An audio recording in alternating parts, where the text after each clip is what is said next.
On a warm morning in July of 1982, 42-year-old Daniel Martinez woke up in a small apartment in San Jose, California. Next to him, his girlfriend Kathy slept with her head on his shoulder. Light poured in through the window. It made Daniel groan, and he closed his eyes. He and Kathy had gotten high on heroin the night before, and now he felt way more hungover than usual. Daniel remembered that the heroin he had shot up last night burned like red-hot lava as he injected it into his vein. Within seconds, he had felt this amazing high, but along with the expected feelings of euphoria came hallucinations that left him stumbling around and bumping into things. It had also taken him a long time to come down and finally fall asleep. Daniel thought maybe that was why he was feeling so stiff that morning. As he tried to pry his arm out from under Kathy's head, his body felt super heavy. He had to pull his arm really hard, which woke Kathy up, and when Daniel told her how weird he was feeling, she said she felt stiff too. Then she pulled the covers back over her head to go back to sleep. Daniel wanted to lie back down too, but his parole officer told him if he didn't show up for his court appearance that morning, he'd be headed straight back to jail, and so, very slowly, Daniel pulled himself up and shuffled to the bathroom. An hour later, Daniel pulled into the parking lot of the county courthouse, the whole drive. Daniel had struggled just to turn the steering wheel of his old Volkswagen. Now that he was here, he knew he only had 10 minutes to register in the courtroom, so he tried to move quickly. But once he was out of his car, he could barely feel his feet as he walked towards the entrance. He felt so clumsy, it took him multiple tries just to drop his keys into the tray for the metal detector. Daniel did his best to look casual as he walked past the guard, but he stumbled as he passed by and had to grab the conveyor belt just to catch his balance. The guard looked at him suspiciously and asked Daniel if he was intoxicated. Daniel tried to explain that he was sober, but his tongue felt as numb as his feet, and so he slurred when he spoke, and so he was not surprised when the guard took his arm and told him he was under arrest for suspicion of being under the influence, which was a clear parole violation. Daniel knew he was headed to jail almost a week later. Daniel sat motionless on his bunk in jail, itching and burning, where the weight of his body pressed into the thin mattress for the past 6 days that he'd been in jail. Daniel had felt his body growing heavier and more rigid. It took him longer and longer to make it to the cafeteria line when it was time to eat, and even when he finally shuffled his way through the line, he dropped his tray at least once per meal, and so the guard started to bring his meals directly to his bunk. But eventually, Daniel couldn't even bend his arms to eat or drink. Finally, the guards brought him soup with a straw, but by that time, his mouth and jaws had started to lock up, and so he couldn't even eat. And on top of that, because his jaw was all locked up, he couldn't really speak. It was just a raspy gasp. Daniel didn't know what was more terrifying, the fact that he couldn't make his body move anymore, or the sinking feeling that nobody was coming to help him. As Daniel sat there motionless on his bed, he heard the heavy metallic sound of the guard's flashlight knocking on his cell door window. Daniel heard the guard then shout out 2 or 3 commands at him, but his body wouldn't respond, so he just sat there motionless. Then Daniel heard the heavy door slide open, and he heard the sound of the guard's boots walking towards him. And then Daniel saw the guard's face as he stared directly into Daniel's wide, opened, unblinking eyes. Daniel watched as the hulking guard reached out and gently touched him on the shoulder, and because Daniel was so rigid and couldn't really move his body as soon as the guard touched him, it was like he became a rocking chair. He just went back and forth on the bunk, more like a piece of wood than a human body. The guard took one more look into Daniel's eyes, and then a moment later, pulled out his radio and called for medical help. Later that day, Dr. Owen Green examined the middle-aged man who now lay shackled to the gurney, the emergency room of the Santa Clara Valley Medical Center. Dr. Green checked his watch and noted that the man, Daniel Martinez, had stared straight ahead without blinking for at least 3 straight minutes, and the rest of his body was motionless too. And not just motionless, but frozen. Dr. Green could barely move the man's legs or arms without applying significant force. Dr. Green was sure Daniel wasn't faking his symptoms to try to get out of jail. Dr. Green picked up the small hammer, normally used to tap under a person's kneecap, to test the reflexes, But instead of doing that, the doctor turned the hammer over and dragged the pointed side very firmly across the sole of Daniel's left foot. Now, normally, this would elicit a pretty big reaction. It's uncomfortable, but as he did it, Daniel stared straight ahead, giving no reaction. Next, the doctor took Daniel's right hand and dragged the hammer across his fingernails, jamming it into his nail bits. Most people cannot absorb that pain without reacting. But again, Daniel didn't even move. Dr. Green still was not entirely convinced that Daniel wasn't faking this, so he decided to try an extreme test. He asked the nurse to bring him a vial of ammonium carbonate, also known as smelling salts. He broke open the capsule and waved it directly under Daniel's nose. Now, most people, when exposed to smelling salts with it right under your nose, will instantly gasp for oxygen as their nose was filled with the most irritating ammonia vapors. But Daniel didn't even cough at this point. Dr. Green knew Daniel could not be faking his symptoms. Something was clearly very wrong with Daniel, and he needed to be seen by a specialist. A week later, Dr. Kenneth Schuster, the hospital's head of neurology, walked into an exam room to check up on Daniel as Dr. Schuster entered the room. Daniel lay propped up in bed. He stared straight ahead, his mouth slightly open. His arms were bent and frozen at his sides. Dr. Schuster had been asked to help make sense of Daniel's symptoms. Many other doctors had tried to diagnose Daniel, but so far nobody had an answer. By this point, Daniel basically could not speak at all, so as a result, it was impossible to get a clear medical history from him. And even though Dr. Schuster could see clear track marks on Daniel's arms, indicating a history of intravenous drug use, he didn't know of any drug, legal or otherwise, that could cause a man to freeze like this, so the doctors could not agree whether Daniel's problems were from a psychological problem or caused by a physical condition. Now, the staff psychiatrist had diagnosed Daniel with something called catatonia, which is a condition where someone becomes rigid and mute after some sudden psychological crisis. Considering Daniel appeared to abuse drugs and did have a criminal history, it certainly was not out of the question that maybe he had suffered some kind of severe trauma at some point. But Dr. Schuster was not convinced that catatonia was the right diagnosis here, and so he decided to test this theory by testing Daniel for a particular symptom of catatonia called waxy flexibility, in which patients can remain in uncomfortable positions. Indefinitely, Dr. Schuster gently pulled one of Daniel's stiff arms until it was straight over his head. Daniel's arm stayed frozen in the air for about 30 seconds until gravity began to pull it softly down. Dr. Schuster nodded as he timed the process. It took at least 3 minutes for the arm to fully come back down to rest. And so at this point, Dr. Schuster understood why the psychiatrist thought that this meant that Daniel was catatonic.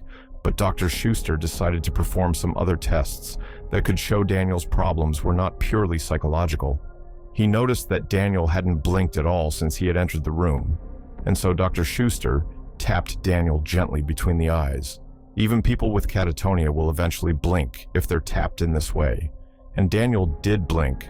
However, most people will stop blinking even if the tapping continues. But Daniel didn't. He just kept on blinking, which Dr. Schuster knew was a sign of brain damage. And then after a while, Daniel's eyes suddenly slammed shut.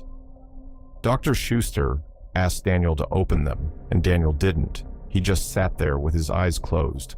Dr. Schuster was starting to see that Daniel had a problem in the part of his brain that controls movement. This meant that Daniel's frozen condition was likely caused by an injury or disease in his brain, not by psychological damage from a traumatic life event. Dr. Schuster instructed one of his colleagues, Dr. Ryan Curtis, to move Daniel to the neurobiology unit of the medical center for further treatment. But Dr. Schuster wasn't sure what that treatment would even be as he ran through the lists of other tests he might want Dr. Curtis to perform. Dr. Schuster wondered how they could even help Daniel at this point. A week later, Dr. Curtis spooned some pudding into Daniel's mouth and watched him slowly swallow. Dr. Curtis had been personally helping feed Daniel the last few days, so it was easier for him to A glint of light reflected on Daniel's fingernail.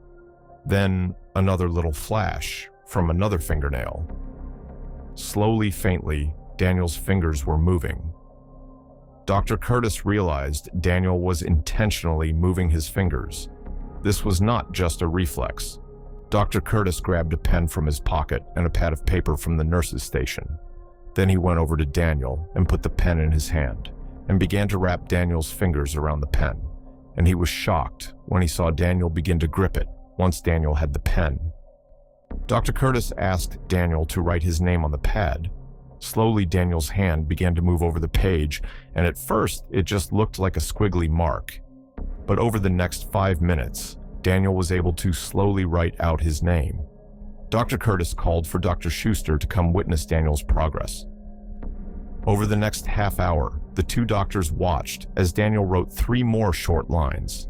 Daniel wrote that he was aware that his body was not working, but he didn't know why Dr. Curtis was thrilled to see that Daniel's mind was working inside of his frozen body. And so, as Dr. Curtis made a few notes of his own, Dr. Schuster began asking Daniel questions, and with each answer, he began to piece together a history of Daniel's health. And so Dr. Schuster asked Daniel to tell him what kind of medicine or drugs he was taking, and Daniel wrote one word in big letters: heroin. When he saw this, Dr. Curtis shook his head. He and Dr. Schuster both knew that heroin, as harmful as it was to the human body, couldn't cause the extreme symptoms Daniel was suffering from. So Dr. Schuster rephrased the question: had Daniel been prescribed any medicine by a doctor, Dr. Curtis, then helped Daniel hold the pad steady as Daniel scrawled one more shaky word. No, over the next few hours, Dr. Curtis and Dr. Schuster put together the rest of Daniel's story. They went over every detail of the night 2 weeks earlier when Daniel's body first began to freeze. They covered the drugs, the hallucinations, everything. And then Daniel wrote down something that stopped both doctors in their tracks. Daniel wrote that his girlfriend, Kathy, had also woken up feeling stiff, the same way Daniel had on that terrible morning this all began. But he hadn't seen or heard from Kathy since then. Dr. Schuster immediately rushed to the phone and called the police to request an immediate welfare check at Daniel's address. He could only hope that Kathy was still music alive. Several days later, Dr. Schuster pulled into his parking space at the hospital and took the back elevator to the neurobiology unit. It was finally time to give Kathy an examination when the police had done that welfare check at Daniel's apartment. Kathy had not been there. It would turn out she was staying with her family. However, it took Dr. Schuster making many phone calls to the family to convince them to bring Kathy to the hospital, even though they knew something was wrong with her. But eventually, her sister had finally brought her in. And today, the sister was by Kathy's side as Dr. Schuster entered the room. Immediately, Dr. Schuster could see that Kathy was in the same frozen state as Daniel was. Kathy's sister wiped Kathy's mouth with a cloth as she told the doctor how her sister had come home that morning to 2 weeks ago, stumbling and slurring. Her speech, the family had rushed her to the hospital, but the doctors there had refused to admit her for what they assumed was drug intoxication. Kathy's sister was outraged, but she was afraid that if she made a scene, Kathy might be arrested, so she brought Kathy home. Since then, the entire family had taken care of Kathy around the clock and prayed she would just snap out of this. Dr. Schuster told the women that his best guess as to what was happening to Kathy, which also clearly was happening to Daniel, must have started on the same day, that whatever happened to both of them at the same time. Maybe they accidentally ate something toxic, a pesticide, perhaps maybe there was a carbon monoxide leak in the furnace, or they had some other chemical exposure in Daniel's apartment. Dr. Schuster said he didn't want to rule anything out at this point, and so in order to figure out this mystery, Dr. Schuster convinced the sister to let him admit Kathy to the hospital. That way, at a minimum, she could get the basic care that she needed. A few days later, Dr. Curtis took the short drive down to Santa Cruz, where a fellow neurologist was throwing a party. Once he got inside, he was happy to see some old friends, but it wasn't long before he and his neurologist friend were back to talking medicine. Dr. Curtis wanted to discuss Daniel and Kathy's strange symptoms, but first he couldn't believe what he was hearing. His friend was describing Daniel and Kathy's symptoms. Exactly, he found himself nodding when his friend said that he thought these two brothers had the symptoms of a neurological disease called Parkinson's, which can make muscles rigid and slow. Movie Dr. Curtis had discussed the possibility of Parkinson's with Dr. Schuster, but they both agreed that a Parkinson's diagnosis could not possibly be correct. For Daniel and Kathy, Parkinson's developed slowly, and Daniel and Kathy had gotten sick literally overnight. What's more, Parkinson's disease is not contagious, but both Daniel and Kathy fell ill at the exact same time. So diagnosing Daniel and Kathy with Parkinson's, it just didn't make any sense. Dr. Curtis's friend felt the same way about his two patients. Then he added an odd detail about these two brothers that he found interesting. Although he didn't know if it was related to the disease they were suffering from, he said both of the brothers were longtime heroin users. Dr. Curtis knew that Daniel and Kathy were also heroin users, but he'd never heard of heroin making people frozen. But frozen heroin addicts could not be a coincidence. Even though it was very late, he asked his friend for the phone and called Dr. Schuster immediately. After sharing this new information with Dr. Schuster, Dr. Curtis could hear the concern rising in his colleague's voice as he made the link. What if a poisoned batch of heroin was circulating around Northern California and it somehow caused these Parkinson's-like symptoms? If the heroin was to blame, they could have a serious public health disaster on their hands first. They needed to track down some heroin from the same batch and test it right away. And second, they had to warn heroin users that there could be a deadly poison on the streets. A week later, Dr. Schuster flipped through Daniel Martinez's medical records one more time as he sat on hold with the San Jose Police Crime Lab as a headache began to settle in between his eyes. He caught a glimpse of his face reflected in the small window of his office. It was late, and he looked as tired as he felt he hadn't gotten a full night's sleep since Dr. Curtis woke him up last week with the news about the two frozen brothers after the hospital put out a press release about the potentially poisoned drugs. The local media had picked up the story. By the end of the week, Dr. Schuster found himself in a room full of cameras, explaining the situation to reporters from all over the state. As a result of all this coverage, 2 other cases had been discovered, bringing the total number of frozen patients to 6 in between. Seeing patients and running the clinic, Dr. Schuster had acquired samples of the heroin each of the patients had injected, and sent the samples to the crime lab for analysis. Just then, the hold music paused, and Dr. Schuster finally heard the familiar voice of the crime lab's lead toxicologist, Sabrina Davis, as Sabrina read the test results. Dr. Schuster sat up in his chair, completely stunned. She told him all 6 patients had injected the exact same chemical, but that chemical was not heroin. However, she said she wasn't actually sure what this chemical was, and it would take time to figure that out. Dr. Schuster thanked Sabrina for all the hard work and asked her to keep on searching, and he was about to hang up the phone when Sabrina suddenly said she had one more idea. She suggested that he tracked down an article in an obscure medical journal that reminded her of this case. It described a college student from the 1970s who had been found paralyzed in his parents' basement in Bethesda, Maryland. Dr. Schuster jotted down the name of the journal, thanked Sabrina again, and then hung up the phone the next day. Dr. Schuster found a copy of the article, and after he finished reading it, he finally understood what was happening to these 6 frozen patients, and the answer had been staring them in the face the whole time. It would turn out Daniel, Kathy, and the 4 other frozen patients had all been poisoned by a bad batch of something that was brand new at the time. Synthetic heroin, synthetic street drugs were so unusual that the drug compounds were written about in medical journals, like the one Sabrina suggested to Dr. Schuster. That article described the case of a college student who was trying to cook up fake heroin, a compound called MPPP. When the amateur chemist heated the compound at too high a temperature, the heat changed it into a different compound called MPTP. When he injected this bad batch of fake heroin, he froze up and couldn't move. All the symptoms. A crucial chemical called dopamine delivers the brain's messages to the nervous system, telling the body how to move. Without dopamine, people cannot move at all. Usually it takes Parkinson's victims years for enough of these cells to die off before they notice a change in their motor functions. But scientists found that the fake heroin chemical MPTP was able to destroy these brain cells within a week, While there's no cure for Parkinson's, Daniel and the rest of the patients were thankfully able to be treated. They were given a compound called L-Dopa, a medicine that increases the dopamine in the brain, and after just one dose, they were already able to start moving their bodies normally. Again, however, L-Dopa treatment comes with many side effects, and unfortunately, none of the frozen patients made a total recovery.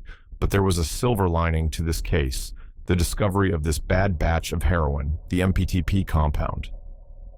For the first time, gave researchers a substance that could reliably create a Parkinson's-like effect in a lab setting. Now scientists can accurately test for new drugs on animals and get them to market much faster. And so as a result, in 2009, 25-year-old Larry Maria Montoya graduated from college and moved back in with his parents in Iowa. He was excited about his future, and his parents were extremely proud of him. As soon as Larry moved back home, the first thing he did was go out and get a placeholder job at the No Frills supermarket, which was a local supermarket right in town. He figured, you know what, it's temporary, but I don't want to just sit around all day. I want to do that until I find my career.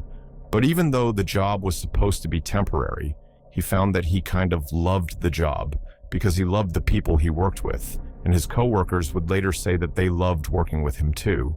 But everything in Larry and his family's life would get turned completely upside down in November of 2009, on November 26th, while a blizzard raged outside. Larry and his family celebrated Thanksgiving inside. After everyone was done eating, Larry told them that he actually had an overnight shift at the supermarket, and I don't think his family knew he had the shift. So they were like, "Oh man, do you really gotta go? The weather's so bad." And he's like, "No, I gotta go, I don't mind." And they're like, "All right, well, hey, sorry, you go to work." And Larry walks outside and goes to work the next morning. When he came back from that shift, his mother would say something seemed off about him. When he came inside, he was very disoriented. He didn't really know where he was, and his mom's trying to tell him that everything's okay. You know what's going on? Did something happen out there? And this is when it dawned on her that he could be having an anxiety attack. Just a few years earlier, Larry had had a whole bunch of panic attacks, and he was really struggling with anxiety. And it wasn't until his mom made him go to the doctor and put him on medication that he stabilized. But at this moment, she didn't know if her son was on any medication or not. So just to play it safe, she said, "Hey, let's go to the doctor and have you looked at. You don't seem well." So she brings him to the doctor, and the doctor quickly prescribes Larry an antidepressant. They go and fill the prescription, they go back home, and Larry takes one of these antidepressants, but the medication didn't seem to be doing anything, because over the course of the day, Larry got progressively more and more stressed out and more confused seeming. And eventually he told his mom that he was hearing voices in his head that were telling him his heart is beating too quickly, and he needs to eat sugar to slow down his heart. And his mom is looking at him thinking, what do I do about this? And so all she could think to do was just to stand next to him and kind of comfort him as he sits there eating sugar over the course of the day. Finally that night he would fall asleep, and his mother prayed that over the course of the night that somehow this medication he had been prescribed would kick in and he would wake up and feel better, because so far it really seemed only be getting exponentially worse. But the next morning when Larry got up, he was just as bad as the night before, except now he was having these vivid hallucinations. He said there were people in the house that were looking for him, and so he spent the day running around the house, hiding from people in the house that were not actually there. Then finally that night, Larry just kind of loses it and begins screaming at his parents and berating them before suddenly running out the front door without shoes, without a jacket, no wallet, no cell phone, no anything. And he just runs directly into the blizzard and disappears. His family was so caught off guard by this happening that it took them a minute to get out the front door after him. But it was snowing so hard they could barely see in front of their face, and they knew he was gone. So immediately they call the police. But the police have the same issue. They can't really go looking for him right now because the visibility was so bad. And so they told his family that we can't really start until tomorrow morning. So hopefully he turns up tonight. So the next day when the weather clears up a little bit, the police go out looking for Larry, and they're asking people in town if they've seen him, and no one's seen Larry. And unfortunately, because it had snowed so much the night before. Any of Larry's tracks leading out of Larry's house were now covered over. And so after a couple of days of this, when there's just no sign of this guy, the police say to the family, "Look, there's not much." Comes tumbling out. It had been pinned in this tiny 18-inch wide space between the back of the freezer and the wall. It's believed on the night Larry ran out of his parents' house. Barefoot into a blizzard, he ran right up the road and went to the No supermarket. Now it was closed at the time, but he had access to the back door with the key code because he worked there. And so he went inside and he climbed on top of the freezers, the section of the freezers that jut back into the space that no one in the store can see. And he climbed on top because on top of there, all the workers would kind of congregate up there. It was like a little clubhouse where the workers would avoid the managers for little pockets of the day. And so Larry probably climbed up there because it represented a really happy place for him. And when he got up there, he must have somehow tripped and fallen into the tiny 18-inch space between the freezer and the wall. Investigators believe there's no way he actually got hurt. When he fell into this little space, he got wedged in there, but he wasn't harmed. The problem was these huge fans that run constantly to keep the freezer cold were unbelievably loud and would have completely drowned out his cries for help, and so no one knows for sure how long this took, but eventually he would die because no one heard him looking back at old Facebook posts. Around the time that Larry would have been dead behind the freezer, there was a whole bunch of people that